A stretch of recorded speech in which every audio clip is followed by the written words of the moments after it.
Hola, ¿qué tal? Hoy tengo un gran honor para mí, entrevistar a un periodista destacado, periodista venezolano, quien se ha encargado por muchos años de cubrir la fuente de sucesos, orden público, como le dicen en otras partes, y que tiene gran experiencia en temas que han conmocionado a Venezuela por la trayectoria que tiene y por el trabajo que hizo durante muchos años en Venevisión. Y es Santiago Gutiérrez, a quien saludo. Santiago, qué placer que me acompañes el día de hoy en esta entrevista porque tenemos un tema sumamente importante. Gracias, Mauricio. Gracias. Gusto saludarte a ti y a toda la gente que te sigue.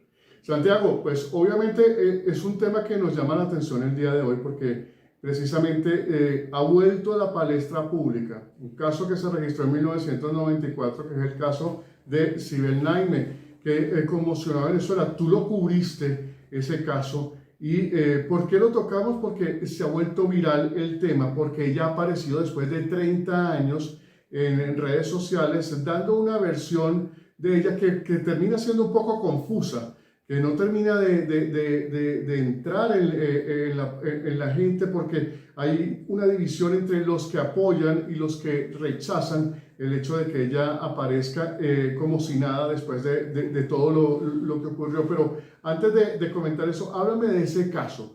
Tú que lo viviste en primera fila, ¿cómo fue ese caso? ¿Por qué conmociona tanto el caso de Sibel Naime? Bueno, yo observo en este caso que Sibel tenía 18 años de edad, Mauricio, en ese momento, ¿no? Y mucha gente comentaba, no, esa muchachita, qué pobrecita. Sí, pero esa muchachita actuó con alevosía y tremenda y también con premeditación, porque la secuencia de los hechos es la siguiente, más o menos resumiéndola. Ella ve por la prensa el aviso de Miguel Tawil, que tenía algo así como una, vamos a llamarle una pequeña empresa para la venta de animales de todo tipo, ¿no? Ella le hurta el cheque al papá. Entonces, él paga con ese cheque de 20,000 bolívares en ese momento. Cuando pretende recuperar el cheque, entonces va a la casa de Tawil y pretende recuperarlo por el miedo a que el papá le diera un castigo mayor, porque parece que el papá venía castigándola con frecuencia por costumbre de familia y esto abrió una averiguación paralela después contra el papá, contra el doctor Chauque Naime, que es un médico ginecólogo. Bueno, cuando ella va a la casa de estos muchachos, inventa que afuera estaba alguien esperando para hacer la compra de unos animales.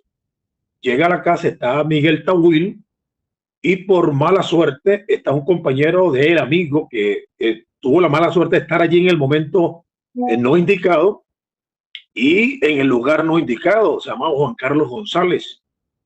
Bueno, la mamá me contó al día siguiente, cuando hicimos el segundo y tercer día la noticia, que ella recibió a la muchacha con mucho cariño y dijo que se iba a arrepentir para toda la vida de haberla atendido y haberle ofrecido café como lo hizo. Esta muchachita convence a Tawil y le dice que las personas no podían entrar, las que estaban interesadas en los animales. Lo convence y entonces Tawil decide ir, se montan en la camioneta, van hasta la salida de esa urbanización y allí es cuando se produce el doble homicidio. Dice que mucha gente que no lo escuchó porque había unos trabajos de una maquinaria que estaban trabajando allí de construcción y eso posiblemente impidió que mucha gente escuchara las dos detonaciones. Dos detonaciones que se hicieron, te lo digo con toda, digamos, alevosía. Alevosía es ventaja, ¿verdad? Y la premeditación por todo lo que hizo para llegar a la casa, sacar al muchacho, en este caso a los dos, y luego dispararle alevosamente por detrás a los dos. La bala que se le metió en el occipital a Juan Carlos, el que iba de acompañante, esa permitió para hacer después la comparación balística. Una vez que tenían ya la pistola con la cual ella, una 7.65, con la cual ella hizo los dos disparos. Este caso, Mauricio, se produjo el 13 de diciembre y ella viajó junto con la familia a Orlando, en los Estados Unidos. Sí, Santiago, pero Antes de contar lo de Orlando, porque eso también forma parte del entramado que tiene todo este caso. ¿De quién era la pistola con la que Sibel desvivió a estos dos jóvenes? De la familia, del papá de la familia. Ese estaba allí, la pistola estaba allí. Por eso es que el papá es involucrado en el caso en primera instancia. No solamente hubo el hurto de la pistola, llevársela, sino también el cheque. El cheque y falsificar la firma, que es otro delito también, ¿no? Para después depositar el cheque, al darse cuenta que no podía recuperar el cheque porque ya lo había depositado Tawil. Entonces cuando la muchacha decide y toma la decisión de matarlos a los dos. Ok, entonces el asesinato se registra en el mes de diciembre. El 13 de diciembre a eso de las 2 de la tarde, más o menos hasta ahora. Sí. Luego y ellos se van de viaje a Estados Unidos. Se van a los Estados Unidos, a Orlando, a los parques. Y hay un comentario que yo escuché de buena fuente de un funcionario policial que estuvo en la investigación, que ella le contó a su familia ya que ella estaba presumiendo que iba a ser la última Navidad que iban a pasar juntos. Lo que no se entiende es cómo ella regresa. Seguramente ahí te pones a pensar si estaba convencida de que le iban a detener o qué cosa estaba pensando, porque ella regresa al país. Luego cuando cuando está la familia en Caracas otra vez, el papá sigue su investigación particular para ver la procedencia, a dónde llegó el cheque que le habían hurtado. Participó el 6CPC y el 6CPC mandó una comunicación a todas las entidades bancarias y resultó ser que el cheque fue depositado en el Banco Unión, que para ese momento estaba allí muy cerca del 6CPC, ahí en Parque Carabobo, en la Candelaria. Cuando los funcionarios obtienen esa información, entonces ven que ese cheque estaba a nombre de la empresa del papá, del doctor Chauquenaime, cuya sede estaba en Plaza Venezuela. Y hasta allá llegaron los funcionarios, conversan con la secretaria y ya los funcionarios, con la información que tenían previa de la muchacha, pues recibieron todas las características fisionómicas de Sibel Naime, y esto ayudó mucho a los funcionarios investigadores para luego allanar la casa de Sibel Naime, localizan la pistola, hacen la comparación balística. Tú sabes que todas las armas de fuego tienen un eje helicoidal, ¿verdad? Que viene siendo algo así como, válgase la comparación, que es algo así como una huella dactilar de cada ser humano, que es distinta a otras, ¿no? Hacen la comparación de campo, estría y todo lo demás, y allí les permitió determinar que de esa pistola salió el proyectil que se le introdujo en la cabeza a Juan Carlos González, que era el acompañante de Tawil. Ya pues con todo esto ya avanzado por parte de los funcionarios, se produce la detención de la muchacha y viene entonces la gran cantidad de información que salió por la prensa, entre ellas la que te estoy diciendo, que decían, pero esa es una muchachita pobrecita, sí, pero hay que analizar la manera como actuó con alevosía y premeditación tremendas para hacer lo que hizo. Santiago. Luego a ella la llevan al INOF. Santiago, al INOF después. Antes de que me cuentes lo del INOF, cuando tú tuviste oportunidad de verla a ella, en algún momento cuando la capturan, cuando la trasladan, ¿y qué imagen se hizo Santiago Gutiérrez de esa joven que fue capturada? Porque tú dices, todo el mundo decía, es una pobre niña, es inocente. ¿Qué la primera impresión como reportero sagaz de sucesos? Mira, yo la vi en esa oportunidad, se podía, yo la vi en un cuarto pequeño, estaba acostada boca abajo en una colchoneta, y recuerdo que le estuve preguntando varias cosas y me decía, Santiago, no puedo hablar contigo, sin darme la cara. Santiago, no puedo hablar contigo, más adelante hablo contigo, quiero hablar contigo. Nunca se pudo. Incluso cuando la llevaron por segunda vez a los tribunales, la llevaban prácticamente con una manta, con una sábana, algo así, y no sé por qué dijo, Santiago, quiero hablar contigo, volvió a decirlo. Luego, yo estudiando Derecho, traté de ingresar al INOF, que es la cárcel de mujeres que está en Los Teques, Loteque es una ciudad que está a escasos 30 minutos de la ciudad de Caracas, en los Altos Mirandinos, y allí traté de entrar como asesor de este abogado que me daba clase de derecho penal. Los funcionarios me reconocieron y no me permitieron la entrada. Total que nunca pude hablar con ella directamente de tú a tú. De manera, yo no sé si sospechosa, pasan los 30 años y en este momento es cuando ella aparece en las redes hablando y pidiendo perdón. Y ese perdón, Mauricio, o esa decisión de ella de pedir perdón y hablar por las redes, tiene muchas cosas que interpretarse. Por supuesto que esto es una bofetada para los familiares, el papá, la mamá, los familiares de los muchachos asesinados. Claro. Ella está hablando como, bueno, ya yo cumplí con la condena, ya no le debo nada al Estado. El Estado es el principal perseguidor del delito. Eso en parte, desde el punto de vista jurídico, es cierto, pero vamos a la otra parte, a la parte familiar y a la gente que rechaza naturalmente lo que ocurrió. Entonces, la ven mal, la critican, y ahora ella ha asumido la actitud de todos los días sacar 2 y 3 videos, ¿no? Por las redes. No sé con qué intención, porque hay algunos videos que hasta no tienen sentido, ¿no? Mira, estoy aquí en la casa cocinando, a mí me gusta cocinar esto y todo lo demás. O sea, no sé cuáles son las pretensiones posteriores a esa, ¿no? Las que tiene ella cuando se anima a hacer este tipo de videos y publicarlos.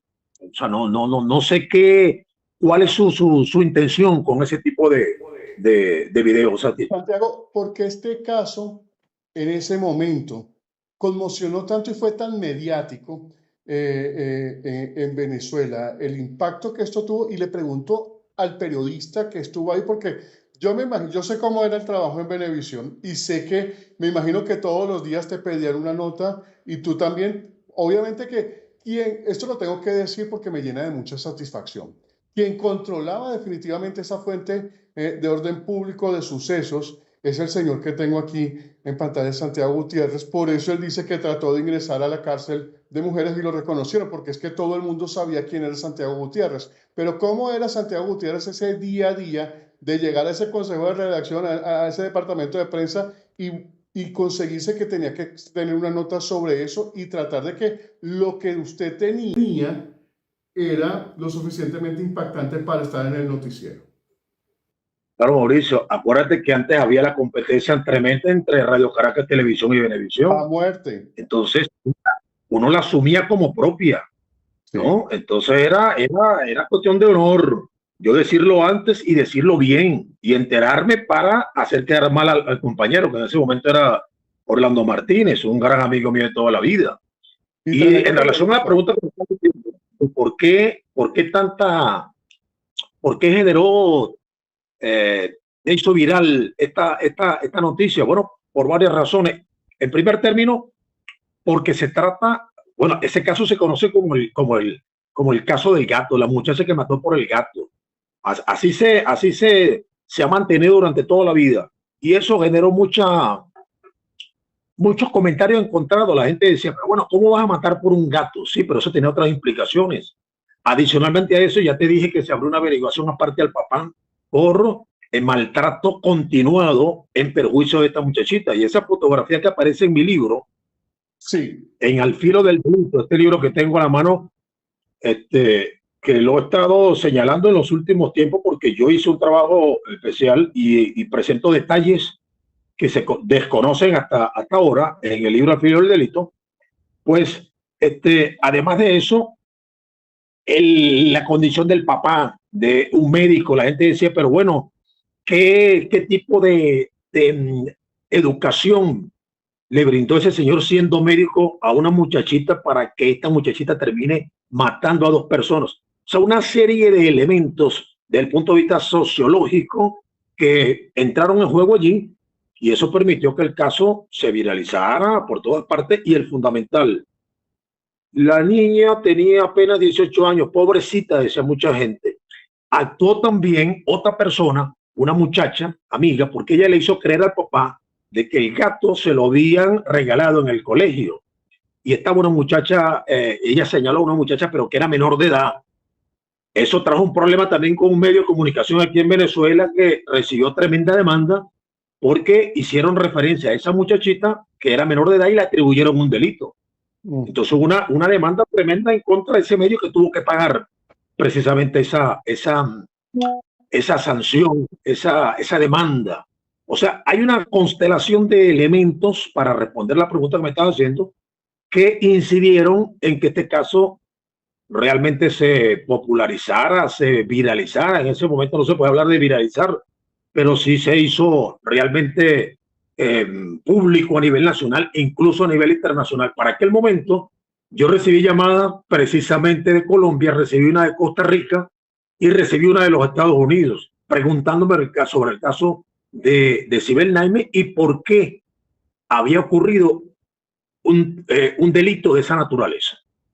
Santiago, pero cuando tú mencionas, yo la vi a ella, estaba en la sede de la PTJ, yo conozco esa sede de la PTJ, nunca me permitieron entrar porque no era así, obviamente que son los contactos que tiene el periodista.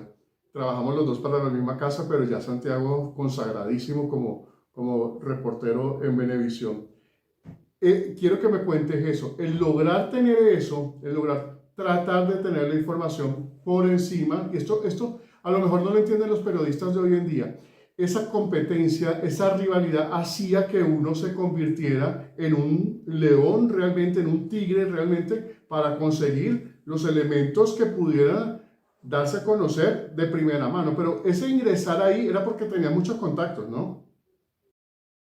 Sí, Mauricio, tú sabes que uno en esta actividad, por lo menos yo hablo por la mía, la cual he estado más de 40 años, hay que manipular de alguna manera, pero manipular en términos, entre comillas, en términos, vamos a decir, en términos estratégicos, en términos bonitos, como tú quieras ponerle el calificativo.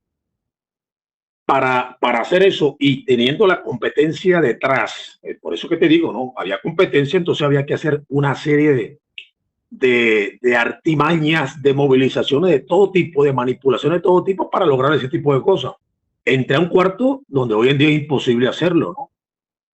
Tenía amistad también con los dos investigadores que estaban en ese caso y con el jefe de la División contra Homicidio, que en ese momento era Leonardo Díaz Paruta, que está en Colombia, por cierto, ¿no? Señor. Todas esas cosas influyeron para que yo pudiera entrar allí al cuarto donde estaba ella, de repito, boca abajo en una colchoneta. Allí estuvo varios días y bueno, tendría que darle gracias a Dios, le doy gracias a Dios que tuve la posibilidad en parte de manipular, en parte de tener la suerte de amigos policías y bueno, sí, y la suerte esa en general que a la cual hago referencia, que me permitió entrar y hablar con ella. Lo que me dio en ese momento, sí, una desesperación tremenda. 18 años ya significa una persona adulta, pero habrá que ver qué tipo de crianza tenía Sibel Naime antes de convertirse en homicida. Todas esas cosas, por eso yo vengo diciendo en el libro y en todas las referencias últimas a donde me han entrevistado en los últimos tiempos, que este es un caso que tiene un interés desde el punto de vista sociológico y también un interés desde el punto de vista criminalístico. Hay algo que no te he dicho y tiene que ver con la pistola. Tú sabes que vamos a insistir en que eso ocurrió el 13 de enero, el 13 de diciembre del 94. La familia regresó a mediados de enero. Ya para ese momento no le podían hacer, hubo contra ella todas las pruebas posibles, solamente la que no se hizo fue la del ATD. El ATD significa análisis de trazas de disparos, con lo cual se buscan restos de fulminantes, no pólvora, sino elementos concretos como plomo, bario y antimonio. Tú sabes que cuando uno dispara, ¿verdad? Sale el proyectil, se cae el casquillo que llaman, o la concha, como se dice popularmente, y se produce una deflagración en la mano. Allí quedan unas partículas, ¿verdad? Que son recogidas con unos pines adhesivos y lo llevan a un microscopio de barrido. Ahí se determina si tú disparaste o no. Esa prueba se puede hacer a lo máximo a los 5 o 6 días después que tú disparas. Después se borra. Y a ella no se le pudo hacer esa prueba, fue la única, porque ya había transcurrido casi un mes. Eso fue el 13 y ellos regresaron creo que el 18 de enero del año 1995 de los Estados Unidos. De resto, lo otro, la planimetría dentro de la camioneta, todo lo que ocurrió, más los testigos, más la visita de ella, los muchachos a la casa de Tawil, el cheque depositado en el Banco Unión, que fue depositado por Tawil, bueno, todo eso absolutamente son elementos importantes en esa investigación. Va a recuperar el dinero. Ella sabía que no iba a recuperar el dinero. Sí, pero se entera cuando llega a la casa de Tawil, que le dice que no le podía regresar el cheque porque ya estaba depositado. Me imagino que a partir de ahí, por eso te digo, hay que suponer que a partir de ese momento es cuando decide ya definitivamente sí, lo voy a matar. Ya tenía la pistola, sin duda. Algo había pensado sobre eso. Al no poder recuperar y a decirle al muchacho que no tenía el cheque porque lo había depositado, pues entonces cuando me imagino que concluyen que definitivamente tenía que hacer lo que hizo. Y para ese momento, pues habría uno que pensar qué tenía ella en la cabeza. Sí, me voy después de todo el país, pero no ocurrió nada de eso absolutamente. Pensó que no iba a pasar absolutamente nada. Y habrá que ver en qué circunstancias en ese momento actuó. Que eso ocurre mucho a la gente, por ejemplo, cuando tiene una pistola. Dispara, mata a alguien y a los 10 minutos está absolutamente arrepentido por ese momento de indignación, de rabia, de furia, lo que sea, ¿no? Son muchas cosas, por eso te digo que es un caso interesantísimo desde el punto de vista sociológico y desde el punto de vista criminalístico. ¿Tendrías algo que preguntarle a ella? Sí, yo he estado tratando de conectarme con ella, le he dejado mensajes bueno, lo que se puede, pues por Instagram. No he recibido información, sí sé que ella en uno de los posts que ha lanzado por aquí me nombró diciendo que yo le he sacado provecho al libro, cosa que no es cierto, hablando del caso de ella. No, yo hice referencia a que en mi libro yo toqué este caso de más de 11 casos que sacudieron la tranquilidad de los venezolanos. Hice referencia a ella y cuando me han entrevistado dije, como lo he dicho, lo digo ahora en este momento en tu programa, que en este libro hay algunos elementos desconocidos hasta ahora, algunas cosas que importantes, algunas de las cuales te estoy diciendo en este momento, por ejemplo, lo que me dijo la mamá, que ella se iba a arrepentir toda la vida, ¿no? Toda la vida de haberle dado café a la asesina de su hijo. Eso me lo dijo a mí, yo lo grabé con la cámara de televisión al día siguiente cuando fuimos allá a la urbanización Los Naranjos. ¿Qué le diría yo? ¿Qué le preguntaría? Yo no le preguntaría, sino que decirle, cuenta tu historia para ver exactamente si se corresponde con lo que la mayoría de la gente piensa y con lo que los periodistas pensamos en aquel momento cuando se produjeron los dos homicidios.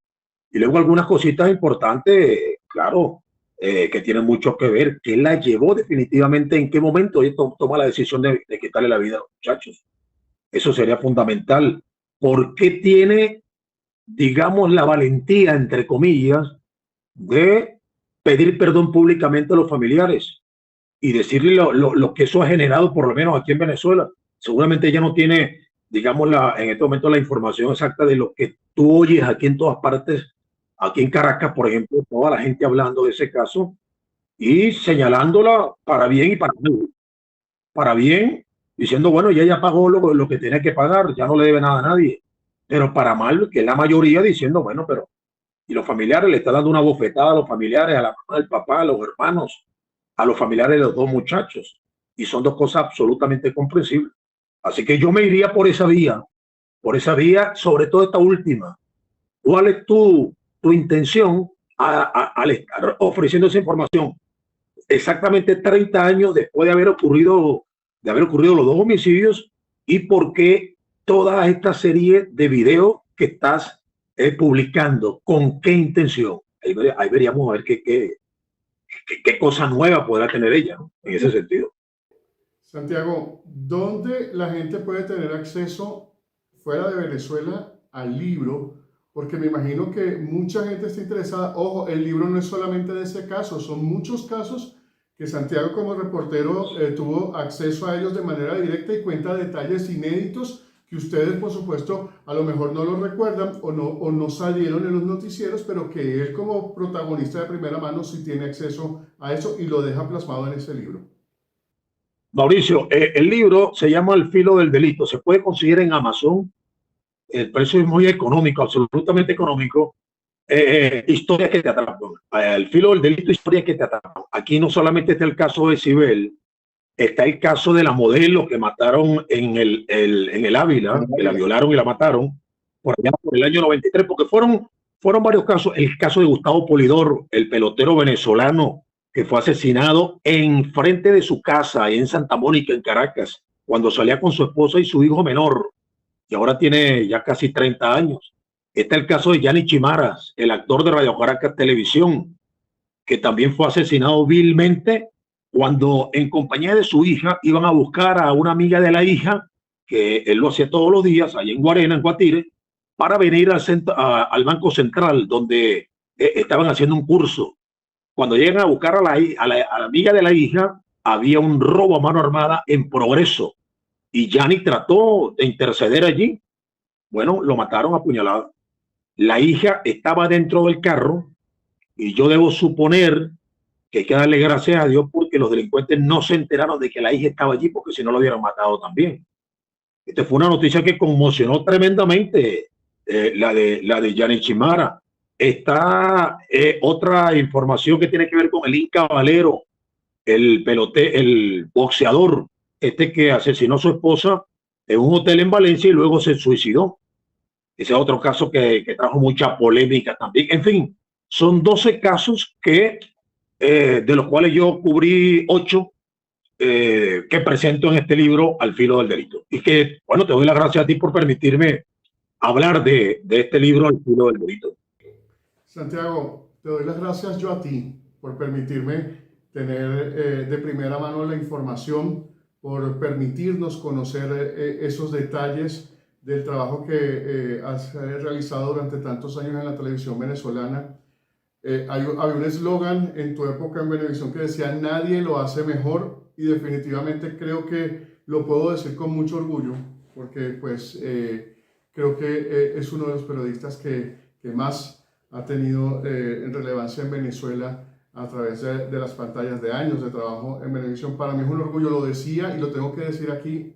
Antes de comenzar la entrevista dije: me siento nervioso de entrevistar a un periodista y me siento complacido de haberte podido entrevistar el día de hoy, que me permitieras conocer un poco más de tu trabajo, Santiago. Mauricio, muchas gracias, hermano querido. Aprecio mucho tus palabras.